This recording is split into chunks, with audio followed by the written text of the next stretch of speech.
ગૌરીપર અને સુવઈની મુલાકાત લેવાથી પહેલા શિક્ષણ મંત્રી શ્રી રામવાવની સભામાં કોંગ્રેસને લીધે આડે હાથ।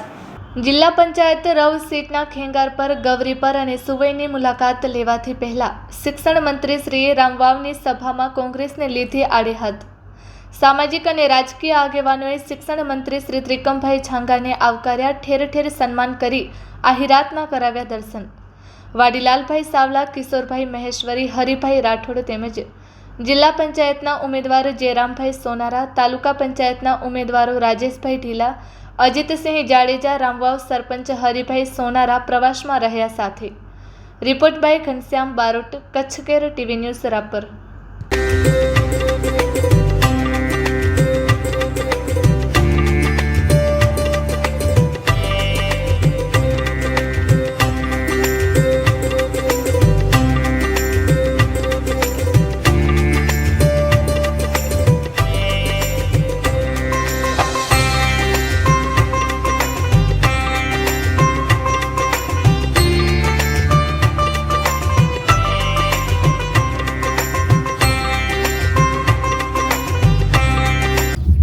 જિલ્લા પંચાયતના ઉમેદવારના અને બંને તાલુકા પંચાયતના ઉમેદવારના સમર્થનમાં આપ મોટી સંખ્યામાં એક વિજય વિશ્વાસ સંમેલનના ભાગરૂપે જ્યારે એકઠા થયા છો ત્યારે પ્રથમ તો આપને બધાને મળીને ખૂબ આનંદ થયો। એવા આ કાર્યક્રમ કે જે સાચા અર્થમાં આવતા દિવસોમાં વિશ્વાસનું સંમેલન બની રહેશે, વિજયનું સંમેલન બનશે, કાર્યક્રમમાં ઉપસ્થિત હમણાં જ આપણું બધાનું સરસ મજાનું માર્ગદર્શન કર્યું। એક વિકાસની ગાથાનો આછો આલેખન કરીને હવે વાગડ વિસ્તાર કઈ દિશામાં જઈ રહ્યો છે એનો ચિતાર પણ આપ્યો। એવા ભચાઉ નગરપાલિકાના પૂર્વ અધ્યક્ષ ભાઈ શ્રી કુલદીપસિંહજી, આપણા ત્રણેય ઉમેદવારો જિલ્લા પંચાયતના ભાઈ જયરામભાઈ, તાલુકા પંચાયતના રાજેશભાઈ, સુવઈના અજીતસિંહજી, આ સમગ્ર પ્રક્રિયાના તાલુકાના ઇન્ચાર્જ અને તાલુકા ભાજપના પૂર્વ પ્રમુખ ભાઈ શ્રી ડોલરરાય, હમણાં આપણી વચ્ચેથી વિદાય થઈને અન્યત્ર કાર્યક્રમમાં જવાનું હોતા ખૂબ સરસ મજાનું માર્ગદર્શન કરીને વિદાય થયા એવા ભાઈ શ્રી અમીરસિંહજી, મહેન્દ્રસિંહ વાઘેલાજી, મહામંત્રી તાલુકા ભાજપ, મહાદેવભાઈ, ચાંદભાઈ ઠક્કર પ્રમુખશ્રી, કિશોરભાઈ મહેશ્વરી, ખેંગારભાઈ, હમીરભાઈ સોનારા, મનોજભાઈ, ભરતભાઈ સરપંચશ્રી, કાનાભાઈ, કેશાભાઈ, બીજલભાઈ વરચંદ પૂર્વ નેતા, મહાદેવભાઈ રબારી, મમુભાઈ જાડેજા, ખેંગારભાઈ મણવર, હરિભાઈ ખેંગારભાઈ અને ઉપસ્થિત ખૂબ મોટી સંખ્યામાં વડીલો, મુરબીઓ, આગેવાનો, યુવાન મિત્રો, સૌપ્રથમ તો તમને હૃદયપૂર્વકના અભિનંદન આપું છું। આટલી મોટી સંખ્યામાં આ વિજય વિશ્વાસ સંમેલનમાં ઉપસ્થિત રહીને જ આપે પ્રતિપાદિત કરી દીધું છે કે આ રવ જિલ્લા પંચાયત અને તાલુકા પંચાયતની એના હેઠળ આવતી તમામ સીટો આપણે ભારી બહુમતીથી વિજય પ્રાપ્ત કરવાના છે। સાહેબ, આટલા મોટા સંખ્યામાં જેને લોકોના જનતાના આશીર્વાદ મળે એને પરાજયનો કોઈ વિષય રહેતો બી નથી। પરાજય ન થવાના અન્ય કારણોની સાથે કેટલીક મહત્વની બાબતો જેનો કુલદીપસિંહે બી ઉલ્લેખ કર્યો કે જે રીતે વાગડ વિકાસની દિશામાં આગળ વધી રહ્યું છે। સાહેબ, એવી સ્થિતિ થઈ, એક સમય એવી સ્થિતિ હતી, કોઈ માણસને વતન શું કામ છોડવું પડે? મને કયો, કોઈનો શોખ હોય? મને કહો, કોઈ માણસને વતન છોડવાનું શોખ હોય? મને એક માણસ બતાવો, કોઈનો શોખ હોય? કોઈનો શોખ હોય? ખૂબ મોટા પ્રમાણમાં વતન છોડ્યું છે, એ બી હકીકત છે। શું કામ છોડવું પડ્યું છે? કારણે છોડવું પડ્યું છે? બિલકુલ ના છોડે, છોડવું પડ્યું છે અને હજી થોડાક વર્ષ એ લોકો હોત તો આપણે બધા મૂકી જાય। એમણે આ જ કામ કરવું હતું, બધાને ભગાડી દેવાતા। આ તો ભલું થાય મોદી સાહેબનું, સાહેબ, કે નર્મદાના નીર અહીંયા લાવ્યા અને તમે વધુ ભાગ્યશાળી છો, અમે થોડાક ઓછા છીએ, એટલે મુહૂર્ત તમારાથી થાય ને હંમેશા હાથમાં એના મોંમાં, એટલે થોડુંક વધારે મળે। એટલે અહીંથી શરૂઆત થઈ સાહેબ. માંજુવાસ તમે જુઓ, સાયફન મોટા પ્રમાણમાં ને એ જે ચડાયું છે પાણી ઉપર, આશ્ચર્ય થાય, કોઈને કયો તો આશ્ચર્ય થાય. એવું સુંદર મજાનું પાણી વહે છે આખા વાગડમાં. ઘણી વખત મજાકમાં લોકો કહે છે, આપણે પૂછીએ ને ભાઈ વાગડ ક્યાંથી ક્યાં પહોંચ્યું, ક્યાં હતું ને ક્યાં પહોંચ્યું, તો એક સરસ મજાના ગામડાના માણસ હતા વલ્લભભાઈ, એણે શું કીધું ખબર છે? એ કે વાગડ છે ને ધારિયામાંથી ધોરિયા સુધી પહોંચ્યું છે. ધારિયામાંથી ધોરિયામાં પહોંચ્યું છે. પેલા ધારિયા હતા, જાઓ તમે નીકળો એટલે ધારિયા જ ઘસતા હોય.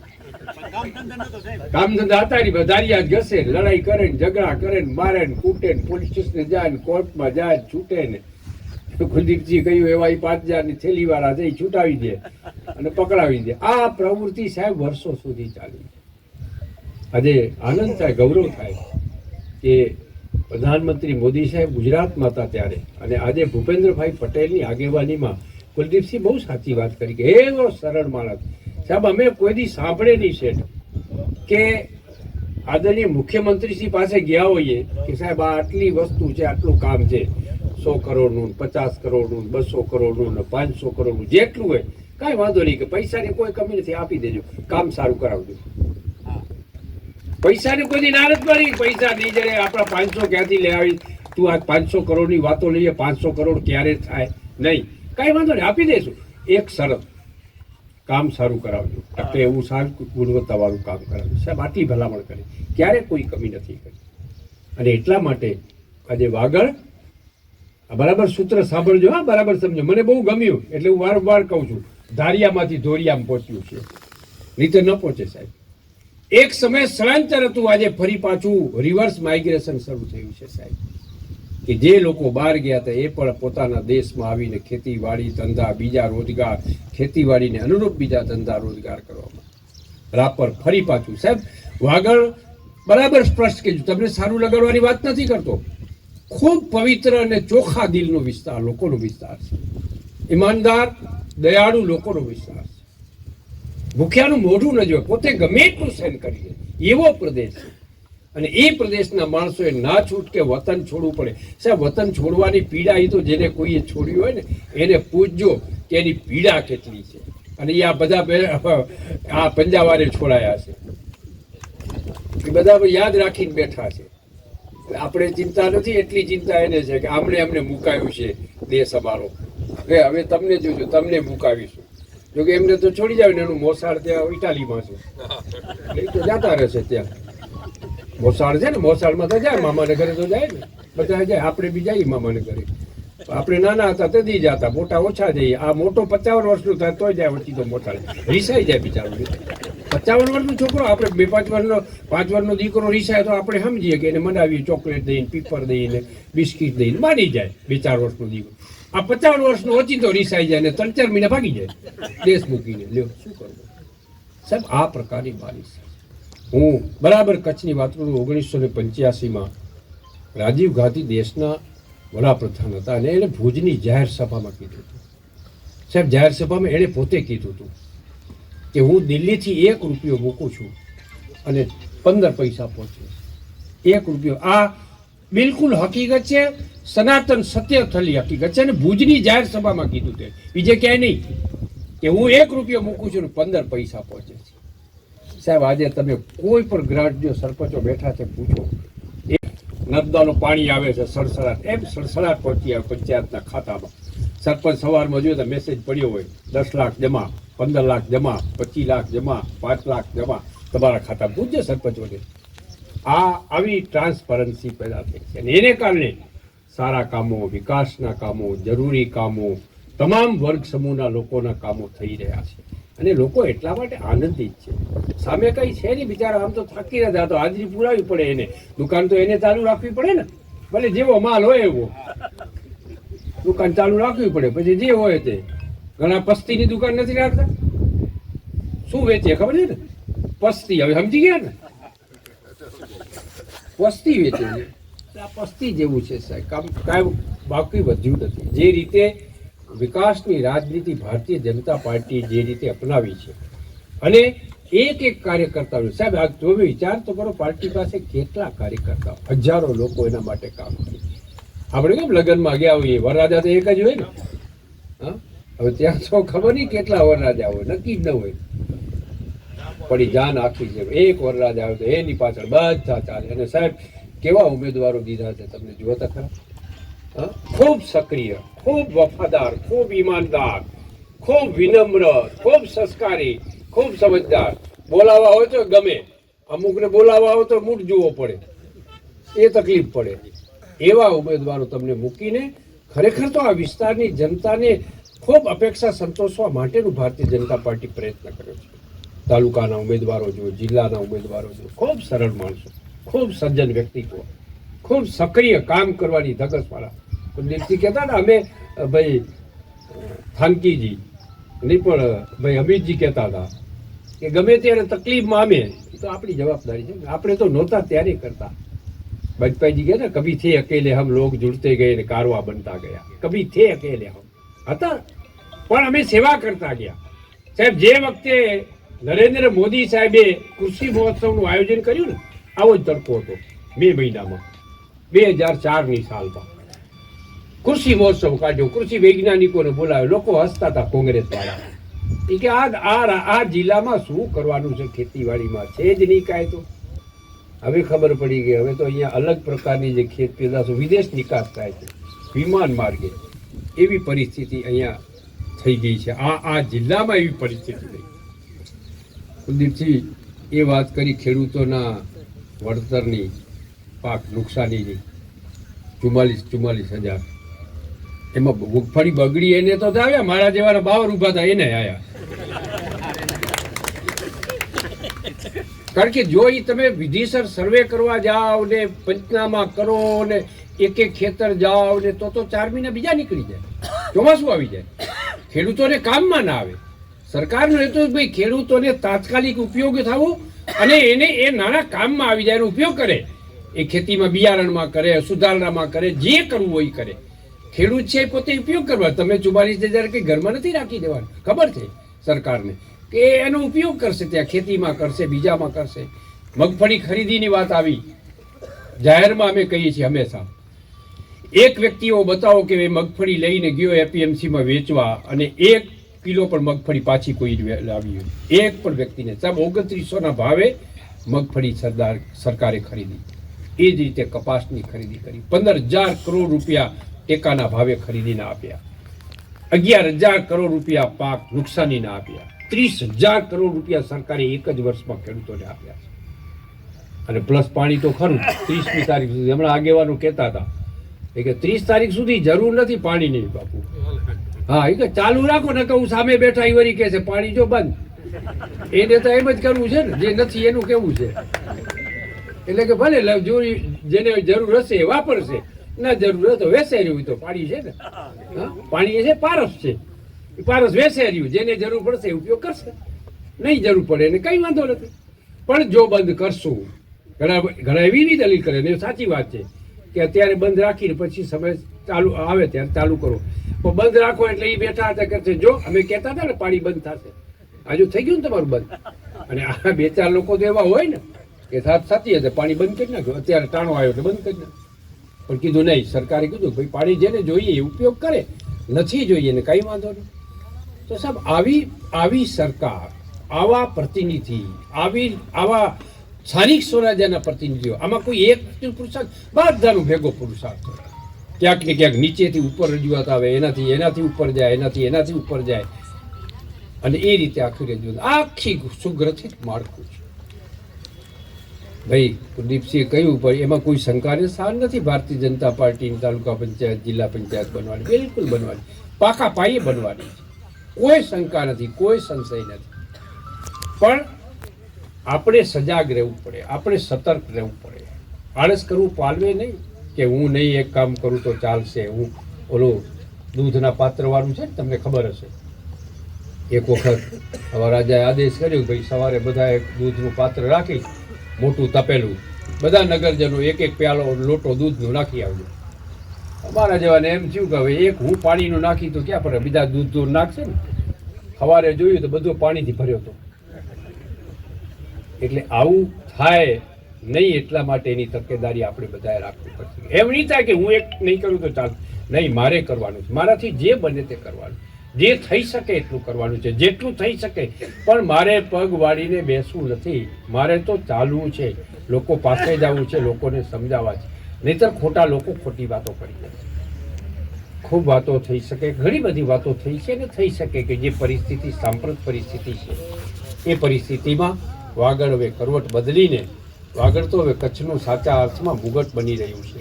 અને એ મુગટને વધારે પ્રમાણમાં ઉજળું બને, એ મુગટ વધારે સારી રીતે પ્રકાશિત બને, અને એ પ્રકાશિત થયેલું મુગટ આવતા દિવસોમાં ફરી પાછો જેમ જૂના પ્રાચીન સમયમાં જે છાપ છે વાગડની, વલ્લભભાઈ વાગડ સૌથી આગળ, એમ સૌથી આગળ ચાલીને સમગ્ર કચ્છ પ્રદેશને એનું માર્ગદર્શન મળી રહે.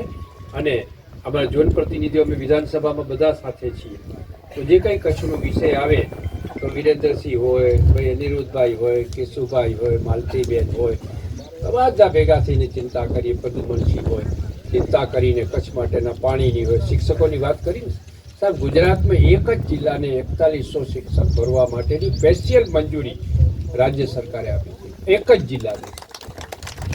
છતાં કાગારોડ કરે શિક્ષકો ભરતા. ભાઈ એ તો લાગે તો ખરો ને, ખીચડી રાંધવા મૂકી એને વાર લાગે થોડીક વાર.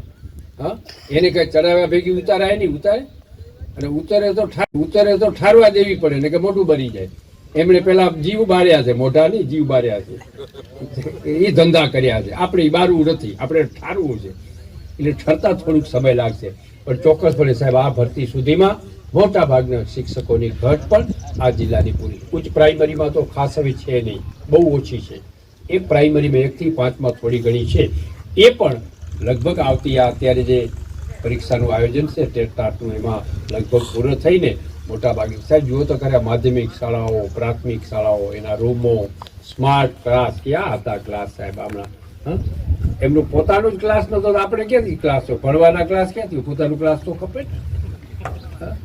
ટૂંકી રાજનીતિ કરી છે સાહેબ, ભાગલા પાડો અને રાજ કરો. જે વાગડ વિસ્તાર ખૂબ પવિત્ર વિસ્તાર, ખૂબ ભલા લોકોનો વિસ્તાર, ખૂબ માનવીર ત્યાગવીર લોકોનો વિસ્તાર સાહેબ, એને ઝઘડા ફસાદા આ બધી લોહિયાળ રાજનીતિ કરીને આખા પ્રદેશને, લોકોને તો પરેશાન કર્યા, આખા પ્રદેશને દુનિયામાં બદનામ કર્યો. વાગડ એટલે ગુંડાગર્દી. આવા પ્રકારનું શ્રાપ આપઆપ આ કોંગ્રેસીઓએ કર્યું છે સાહેબ. આવા પવિત્ર પ્રદેશને બદનામ કરવાનું કામ એમણે કર્યું છે.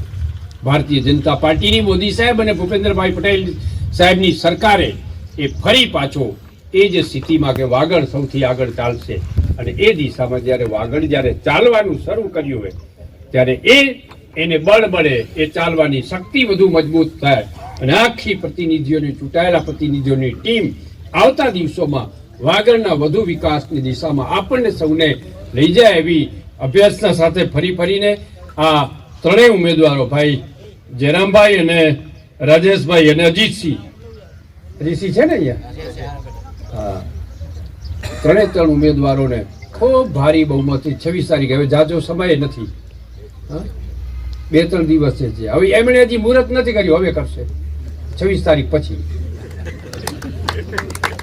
સમજી ગયા ને? આપણું આવું બધું અહીંયા છે પહોંચી ગયું ને, એ હવે ચાલુ કરશે ને, વિચારે છે હવે ત્યારે કરીએ. તો પછી એક જણા કીધું કે 26 પછી જ રાખો નિરાતે, તો અમે મદદમાં ક્યાંક આવશું. સાહેબ, કોંગ્રેસમાં અંજારમાં ફોર્મ ભરવાની કાર્યક્રમ હતો, તમે બી ભરવા ગયા હશો ને? તો આપણે તો મિસ્ત્રી સમાજવાડીમાં કાર્યક્રમ રાખ્યો હતો, એમનું ત્યાં ક્ષત્રિય સમાજવાડીમાં હતો. તો 4 જણા બેઠા હતા. તો એક મજાકીયો માણસ હતો, એણે કીધું કે 5 તો ખપે ને.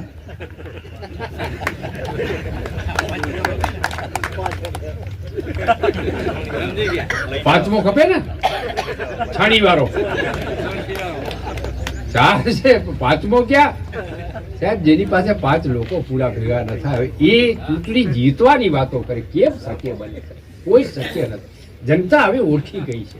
હવે લોકોને કોઈ વિવાદમાં, ખટપટમાં, ઝઘડામાં રસ નથી. લોકોને વિકાસમાં રસ છે. અને ભારતીય જનતા પાર્ટીએ ભારતના લોકશાહીના ઇતિહાસમાં નવા જ પ્રકારની સંકલ્પના આપી. નહીંતર ચૂંટણી આવતી ને ત્યારે લોકો જુદા જુદા કોમવાદના અને આવા ઝઘડાના અને આવી વાતોના આવા મુદ્દા લઈને ચૂંટણી લડતા, ચૂંટણીમાં મેદાનમાં જતા અને જીતતા હતા. ભારતીય જનતા પાર્ટી મોદી સાહેબની સરકારે, મોદી સાહેબે વિકાસની રાજનીતિ, સાહેબ ગુજરાતમાં 30 વર્ષથી આ ભારતીય જનતા પાર્ટીનું શાસન છે ને દિવસે મજબૂત બનતું જાય છે, લોકોના આશીર્વાદ વધતા જાય છે. ભાઈ એક સ્થિતિ છે, આજે પણ આ ચૂંટણીમાં પણ સીટો વધશે ગયા વખત કરતા. ગયા વખતે કેટલી હતી? 24 માંથી 21 હતી. આ વખતે લગભગ દીકરીએ દીવો રહેશે નહીં, લાગતું નથી એવું. 24 જશે સાહેબ. હા, તોય મૂકશે નહીં સાહેબ. તમે ખાલી દાખલો લ્યો, અમને બધાને મૂકી દો, આમાંથી કોઈને નથી જુઓ. તમે બે જ વ્યક્તિની સરખામણી કરો કોઈ પણ દેશને, એને કહો, એ બી આવીને સરખામણી કરે, એ કે નરેન્દ્ર મોદી સાહેબ અને રાહુલ ગાંધીની બેની સરખામણી કરો, કયો વ્યક્તિ શ્રેષ્ઠ છે, કોની વિચાર શ્રેષ્ઠ છે, કોની નીતિ શ્રેષ્ઠ છે, કોની નિયત શ્રેષ્ઠ છે, કોનું જ્ઞાન શ્રેષ્ઠ છે, મને કયો.